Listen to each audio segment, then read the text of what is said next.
Hey everyone, welcome to the long anticipated fourth episode of Mind Your Business, which is part of EXERTIS Almo's Power Hour podcast. On this episode, much like all the others, for those of you that might be new viewers, new listeners, Mind Your Business is just what the name implies. It's all about hopefully giving you tips, tricks, and pointers on how you can really keep your mind on your business, whether that is growing year over year, maybe adding a new best practice to the mix, but it's all about really helping motivate others to achieve successes. So with this episode that I like to call, a new category, we are joined by Lisa Lingo and Tom Keefe, who are category managers here at EXERTIS Almo. For those of you that might not be aware, category manager is a relatively newer position here at EXERTIS Almo, but I love it because it is just an additional layer of support for not only our sales organization, but our customers. So Lisa and Tom, thank you very, very much for joining this episode. I'm excited to talk to you because our roles have a lot of similarities. But Lisa, I want to kind of start with you and kind of put you on the spot. Explain a little bit to the audience about, in your words, what is a category manager and what do you specifically specialize in here at EXERTIS Almo? Absolutely. And thanks for having me. So, category managers are somewhat defined by exactly that, working inside a category where you can be more of an expert in certain areas. And for me, that's collaboration. And collaboration is used, that word's used quite often in a lot of different ways. Some of us use UC or UCC, but it really ties back to how best to suit an end user's needs so that they can collaborate efficiently with their, internal teams, customers, vendors, and the like. So a lot of what I do is help people select the right gear for huddle rooms, conference rooms, all the rooms, board rooms, and so forth, especially if they're tying in something like Microsoft Teams rooms or Zoom or something of that nature.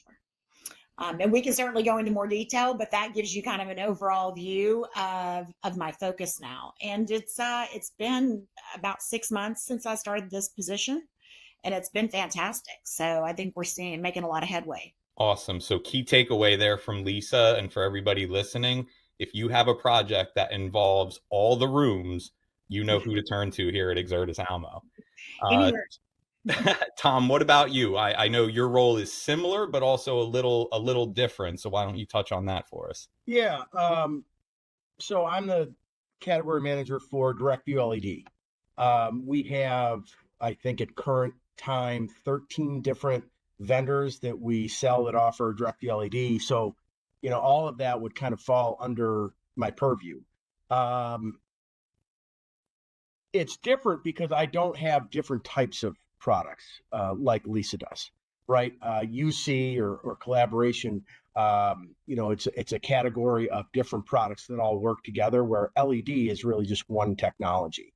Now, that being said, it's a very new technology to the industry. It's something that's growing. It's something that is becoming widely adopted, but it has not been adopted by everyone yet. So there's a lot of question marks and unknowns about DirectView LED in general. So I come in and I help customers. I help our sales team to understand what their options are when it comes to DirectView LED, whether it's the technology itself, the application, the budget, maybe it's a lead time. There's a lot of different factors that go into picking the right vendor for your specific project. So I work with the salespeople and the end users and our resellers in that regard. And then I work with our vendors because they are also new to the game, and they are trying to figure out what's the best way for us to bring this new technology to market. It's not as simple as something like an LFD where you're shipping a box, right? When you ship a video wall, a DirectView LED video wall is shipping like 15, 20 boxes, right? And it's different components, and it depends. It just all depends. right? That's really the name of the game with direct VLED. So I try to help the team on all different sides kind of bring everything together and make the best decision for their project. Okay. So I love that explanation. And where I said Lisa is all the rooms, with everybody out there listening, with Tom, it all depends. So any project where it all depends, you can come to Tom. Yeah. But I think, I love both of your explanations. And for those of you that don't know, I am now also the category manager for our pro audio division here at EXERTIS Almo.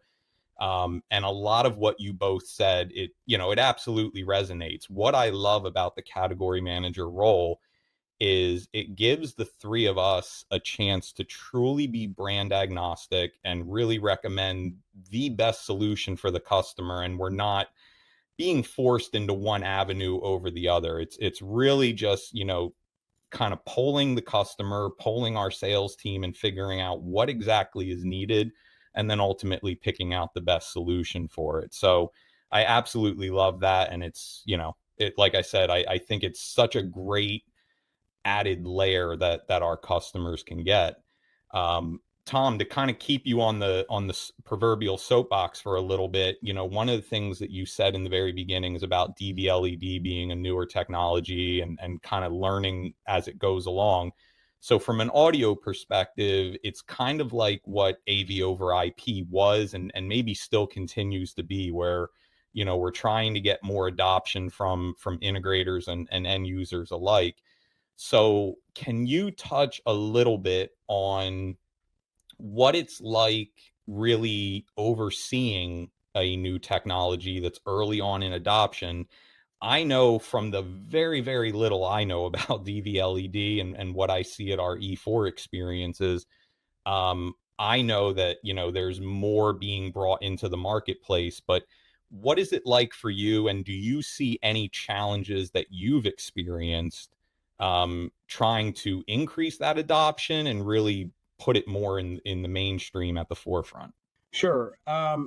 Well, some of the challenges are the technology continues to evolve rapidly, right? I will liken it to, I've been in the industry a long time. This is my, I think, 22nd year in the industry. And when I came in for LFD, it was plasma. Everyone was buying plasma. No one was really talking about LCD. It was just coming out. I remember Sharp was releasing their Aquas series at the time, right? And it was super expensive. And, we didn't know much about it. But eventually, LCD started to take over plasma, and you don't see plasma anymore, right? So managing the kind of switch from one technology to another is a lot of what I see for direct LED. In terms of the display technology, there's SMD, there's IMD, and there's chip on board. What I'm seeing right now is a lot more transition to the chip on board from SMD. I'm not going to explain what those two technologies are, right? We would be here for another few months if we talked about all but it's the same thing, right? So chip on board is just the next best thing in direct LED. It was always much more expensive. It was more limited. It was harder to get. And now, because there's greater adoption and advances in technology, the prices come down. So now folks are trying to transition over to that technology over the other. So kind of managing that transition is a challenge. The other challenge I see is aspect ratios. So 16:9 has been, and we saw this too with projectors. I came into the industry, I was selling 4:3. Then HD came out, so we were selling 16:9. And then there was 16:10, which was kind of weird for business, right? So now it's all been 16:9, but now we're seeing new applications where it's 32:9, 21:9 for MTR. Microsoft Teams rooms is becoming very popular. So finding different solutions that are going to be able to cover all those different aspect ratios and resolutions. Some vendors cover one, while another may not. So you need to know which vendors to look to for those. That's a challenge. All-in-one versus custom. All-in-one is just like it sounds. It's just like buying a TV or buying a large flat panel LCD display, only bigger, right? So LCDs top out at 100. Anything over that you're looking at LED, and now they offer all-in-ones for 110 inch, 135, 165, 220. So that's easy. But sometimes an all-in-one isn't going to be appropriate for a given application because they need maybe a different pixel pitch than is offered in the all-in-one, or a different resolution, right? Maybe they need different controller software or controller hardware. So these types of things, as they relate to direct VLED, are just some challenges because it's a new technology that you're managing on the day-to-day. Okay, and that makes sense. So if you could pinpoint one thing, if somebody is truly on the fence about whether this is something they should really be looking further into, is there a good entry point for them, or is there a good best practice that you would always recommend somebody take at the initial going if they're exploring whether DVLED is the proper fit or not? 100%. So there's some vendors that we offer who some require, but most just offer a free guided installation service when you purchase the product. So installing a direct VLED wall is not like installing a normal display. It's a much more involved process. There's power and data to consider running to the display. You have to have appropriate back structure.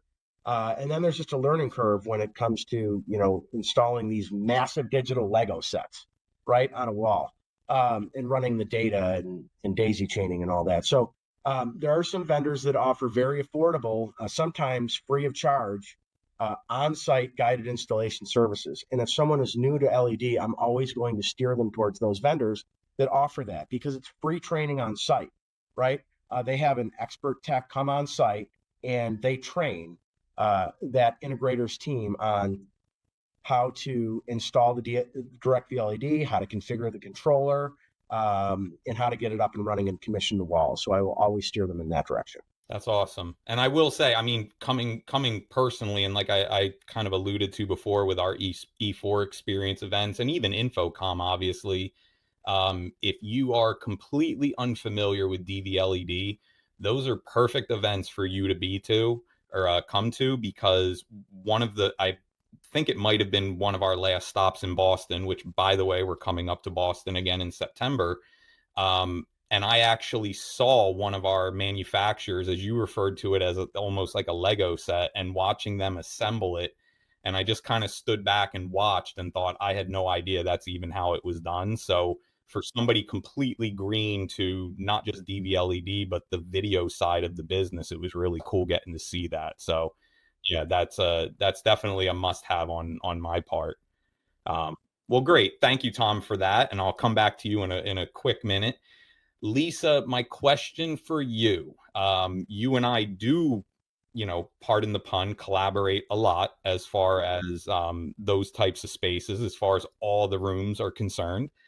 My question for you, because you mentioned MTR, for those of you that don't know, Microsoft Teams rooms.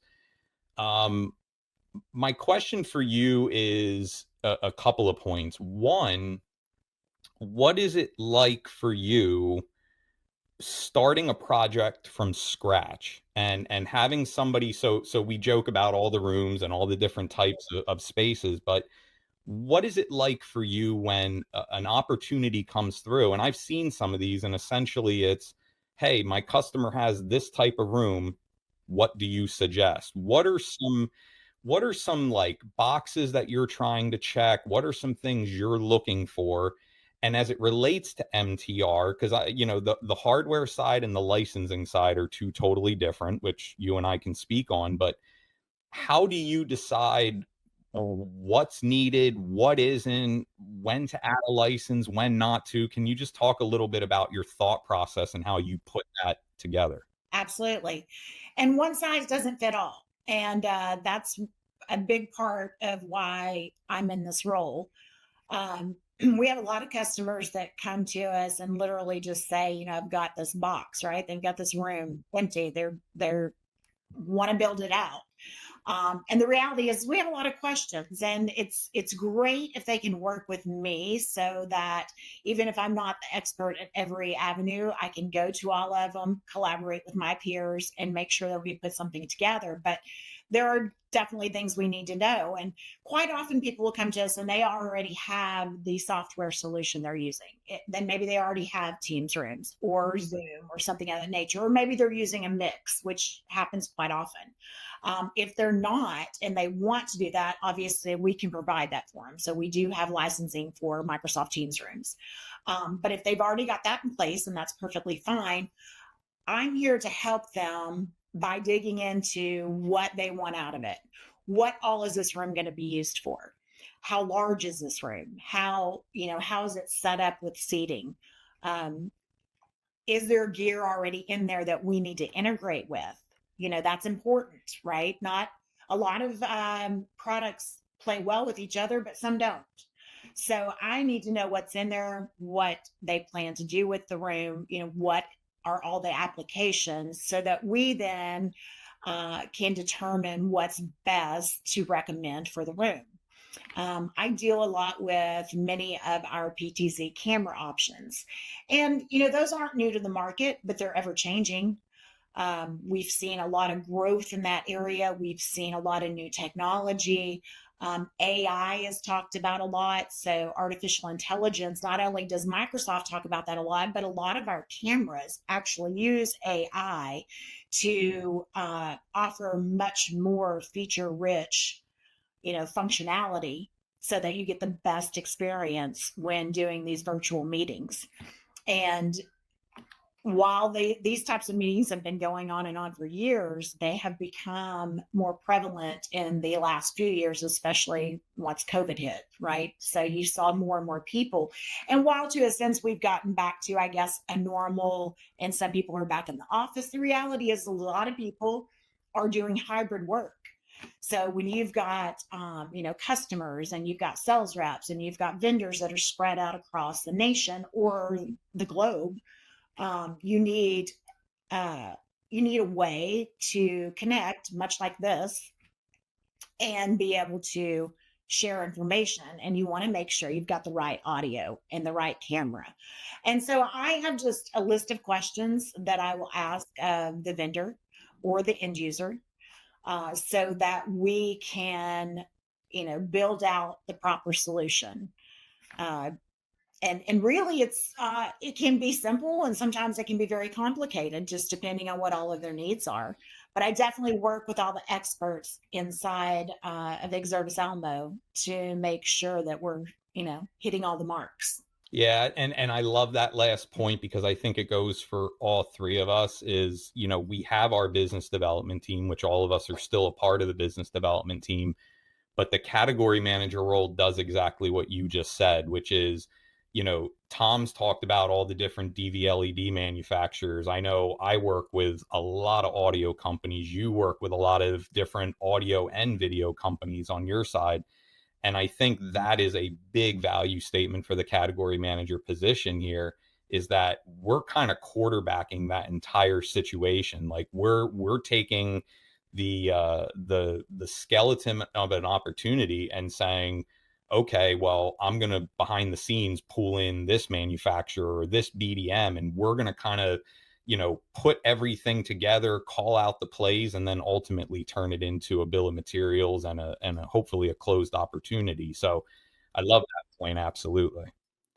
My one thing, and not, I almost just want to get your honest opinion on this, because I have thoughts on this as well, because again, you and I share some similarities on the collaboration side with licensing and hardware. So you reference COVID, you reference, that kind of that upswing that we saw with teleconferencing and collaboration. The common question that I got, not only my wife, who was teaching remotely at the time here at home, but even now, the question comes up: why should somebody come through the Pro AV channel, through an integrator, through a distributor, for the licensing and all of that, when you could source something for free, like a free license? What value do you see, mainly on the licensing side? There's a few things, but one thing that stands out for sure is the support. So you're definitely going to have support. And and with us even, I mean, and if we can't give you the support you need when you're having an issue or have questions or need training, we'll get it for you. But the other thing is just functionality and features. I mean, features and functionality are going to be much broader and in depth if you have a license that you're paying for. I hate to say you get what you pay for, but you do. And if you're one person that has your own business and you're just getting started out, maybe that free license works for you for a little while. But as your business grows and it becomes, we look at corporate business and so forth, they're not using free. It's not going to fit the bill. It doesn't have the scope that you're going to need. I mean, often those are timed out after 30 minutes, or they only hold so many people in a call, just even simple things like that. So you really want to look at having a more professional environment in which you're doing your Teams calls or Zoom calls or whatever you choose to use. Yeah, you hit the nail on the head, because I will tell you, I guess I was fortunate here at EXERTIS Almo early on, where my license that I had access to was a pro grade license and didn't have a time limit. And then I switched to somebody else's, and I remember the call just ending abruptly, and I thought, what happened to this? But what my wife used upstairs to remote teach, I can promise all of you out there listening, is not what EXERTIS Almo uses on a daily basis for our Teams license. So to Lisa's point, there's different feature sets, and for a lot of you, it is a free license that you need, based on size and scope of your company and what you're using it for. But yeah, that's a perfect point. I appreciate that. So I guess we're coming up here at the time of the call of the episode that I absolutely love, because Lisa, you and I have even talked about running this week, and I enjoy sharing those stories with people, because I get a lot of crooked eyes, like, this guy actually goes running and enjoys it. I will tell you, I absolutely hate running, but if I didn't do it, I feel even more miserable during the day. So yes, I do run. And one of the things, again, for first time listeners and everybody that's watching this episode, I call this segment the finish line. The reason why I call it the finish line is because when you're running a race and you're extremely tired, no matter how long the distance is or how short it is, when you see the finish line and you see all the spectators lined up and they're cheering you along, and the announcers over the loudspeaker calling out names of people that finished, there is no better feeling than that. It's so good of a feeling that I always pause my music on my phone. I take my AirPods out because I want to experience it. I want to hear it, because crossing that finish line means that you achieve something, and you added something to your life that you didn't have previously. So I call this segment of the podcast the finish line, because I definitely like to put my guests on the spot a little bit. And Tom, we'll start with you. What is one tip, best practice, success that you've seen that you want to pass on to others that's going to help our listeners and viewers cross the proverbial finish line this year, to achieve success in their lives? I'm going to kind of steal from our leader, Dan Smith. That is, Dan, if you're listening, we love your motivational messages. So I don't think they're trademarked, though. So Tom, you're safe. They're trademarked. But what he started doing is he sends out, usually on a Sunday, I've noticed, a note that says to be intentional, right? And he recommends that we pick 3 things, or a short list of things that we can just be proactive about, and make sure that we're doing to grow our business or to help us move forward in achieving more of our kind of intermediate term goals, right? Not just the day-to-day of fighting the day off, right? And all the things that come at us. But what I found is, if I just have a few of those things that I can write down, and I can just say, this week I want to get these 3 things done. This week one of them was a podcast, right? So we're doing it now. But if I can just get these 3 things done this week, that are outside of the day to day, then that is going to help me to ultimately achieve my goals long term. And that's what I've noticed has happened. After a few weeks, a couple of months, you just notice things just start getting checked off. Boxes and projects that you had on the list just start getting checked off because at the beginning of the week, one of those things might be focus on this phase of this long-term project that I'm working on, and if I can just focus on those three things, it number one keeps me focused and dialed in to my task, which is to grow the business, right? And it helps me to not get caught up in the trap of just taking the day as it comes, right? When you have so much coming at you as you do, when I have 13 different vendor lines and lots of customers asking questions, lots of sales reps asking questions, lots of vendors that I need to speak to on a daily basis, all of that can really take up a lot of time. So just being intentional with those few things throughout the week and writing them down, that's been a big boon for me. I like it. And thank you for including podcast in that, because this was hard trying to schedule this, and then all of us are moving around. It was hard trying to get on for some of us. Yeah. I was, it was a 50-50 chance of this happening today, but I appreciate you for joining. Lisa, try your best to follow that up. That was a good one, but what's your finish line? What's your tip or best back? Before I get into my tip, I want to be clear that I just walk really fast, and my finish line is every day in the morning. My finish line is just the front door. That's ahead of everybody else, right? Sitting on the couch or walking, I respect either. So go ahead. For me, my tip is simply use your resources. I think that, and that goes, I do it and I've had to learn to do it more. But that goes for everyone, us internally, no matter if you're in leadership or not, if you're, an end user or a integrator, whatever the case may be, use your resources. There is ever-changing technology. People, are likely to know something that you don't.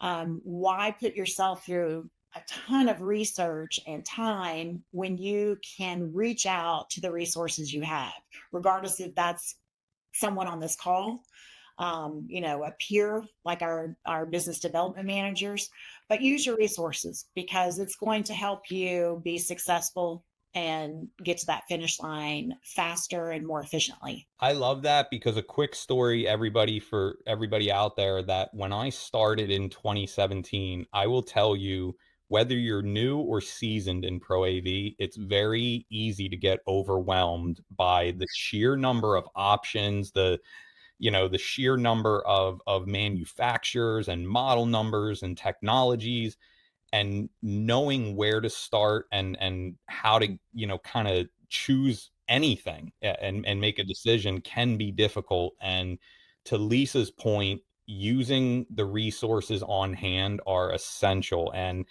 special shout out to a lot of our audio manufacturers, for being my personal resources when I started.